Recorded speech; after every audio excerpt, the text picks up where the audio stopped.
Bonjour, moi je suis Catherine Palatoni, la présidente de Avignon Destination Culture. Cette association qui a porté le projet de l'autre festival, celui qui ouvrait les livres. Un beau projet, on va dire, qui s'est déroulé du 14 au 17 février, ce jour, c'est notre dernier jour. Ça s'est très bien passé, me paraît-il. Tous nos invités sont ravis, les auteurs ont porté à bout de bras ce bel événement comme je l'ai fait. On a eu de très bons retours, nos salles sont bien remplies. J'ai l'impression qu'Avignon a été remise un petit peu en question au niveau culture, au niveau ouverture, avec les mots transmission. J'ai su un petit peu de mes collaborateurs, plutôt de mes collègues restaurateurs qui avaient eu beaucoup de trafic dans Avignon, entre les snacks, les bars et les restaurants. Ça gravitait d'un hôtel à un autre, du Palais des Papes aux hôtels. Donc pour moi, voilà, pour l'instant, je vois que du bon. Que dire de plus Dites-moi quelque chose. Non, mais justement, que pensez-vous de cette première édition, par rapport au nombre de personnalités qui sont venues, d'ambiance Alors, première édition avec 163 auteurs, écrivains, personnalités, j'allais dire politiques, de la littérature, du journalisme, du théâtre. Donc c'est un bel événement. On avait prévu, c'est une petite prévision, avec 60 auteurs. J'aurais jamais pensé arriver à accueillir 165 personnes sur Avignon, sur 4 jours. C'est un gros challenge pour une première édition.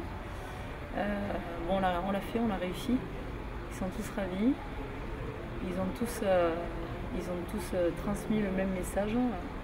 Revenez vers l'écriture, vers les livres, revenez vers les librairies, revenez par ce système de B2B et arrêtez, on va dire, de côtoyer un petit peu trop la grosse distribution et tout ce monde, on va dire, avec le digital où on perd, on va dire, un petit peu tout le sens des relations.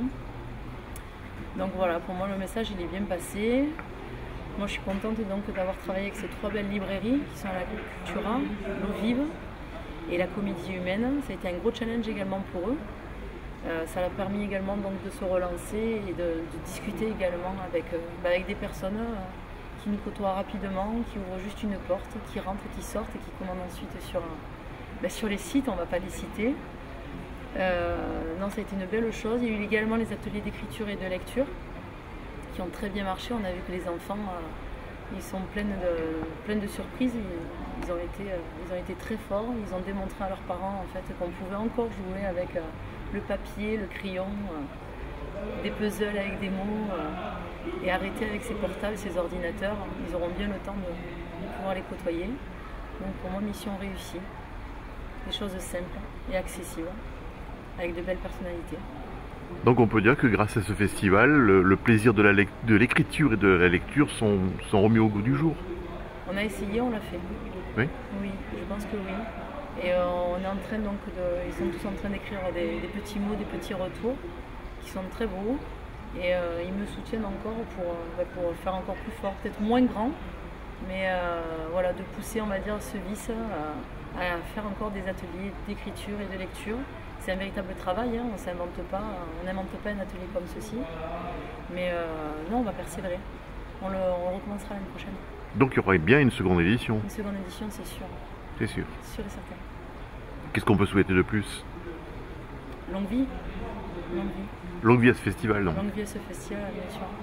Longue vie à l'écriture, c'est sûr et certain. Et je sais que je suis accompagnée maintenant. Donc on le recommencera. Tout à fait. Merci beaucoup. Merci à vous.